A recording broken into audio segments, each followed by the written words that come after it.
Asia কাপের super ফোরের ম্যাচে ভারতের কাছে 41 রানে হেরেছে বাংলাদেশ। আগে ব্যাট করতে নেমে টিম ইন্ডিয়া উড়ন্ত শুরু পেলেও 168 রানেই তাদের আটকে রাখতে সক্ষম হয় টাইগাররা। বড় আশা জাগালেও ব্যাট হাতে জবাবটা জুৎসই হয়নি টাইগারদের। দারুণ জয়ে ফাইনালের টিকিট কেটেছে ভারত। ম্যাচে আগে ব্যাট করতে নেমে প্রথম 10 ওভারেই 96 রান তুলে ফেলে ভারত। শেষ 10 ওভারের টাইগার বোলারদের দুর্দান্ত কামব্যাকের সুবাদে 168 রানের বেশি করতে পারেনি টিম ইন্ডিয়া।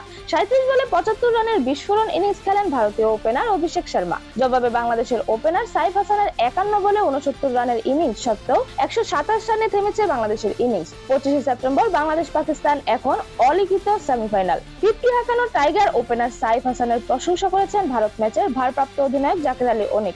ম্যাচ শেষে সংবাদ সম্মেলনে জাকের বলেন, সাইফ হাসান খুবই ভালো ব্যাটিং করেছেন। সে এতদিন পরে এসে যেভাবে ব্যাট করছে, যেভাবে আত্মবিশ্বাস দেখাচ্ছে, দলের জন্য ভালো দিক, অন্যদেরও অনুপ্রাণিত করবে। আশা করব সে সামনের ম্যাচেও ভালো করবে ইনশাল্লাহ। এছাড়া ফিনিশিং এ নিজের এবং শামীম হোসেন পাটোয়ারির ব্যাটিং নিয়ে জাকের জানান, খালি ছক্কা মারলেই তো হবে না, মোশন যেভাবে যাচ্ছে সেভাবে যেতে হবে। আমরা শুধু 6 মারা নিয়ে চিন্তা করলে হবে না, রানও বের করতে হবে। হ্যাঁ, ওইটা নিয়ে কাজ করছি।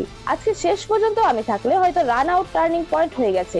আমরা এটা নিয়ে কাজ করছি। এটাই আমাদের কাজ, কিভাবে ফিনিশিং দেওয়া যায়, দলকে জেতানো যায়, দলকে সাহায্য করা যায়। 25 সেপ্টেম্বর মাঠে গড়াচ্ছে বাংলাদেশ পাকিস্তান ম্যাচ।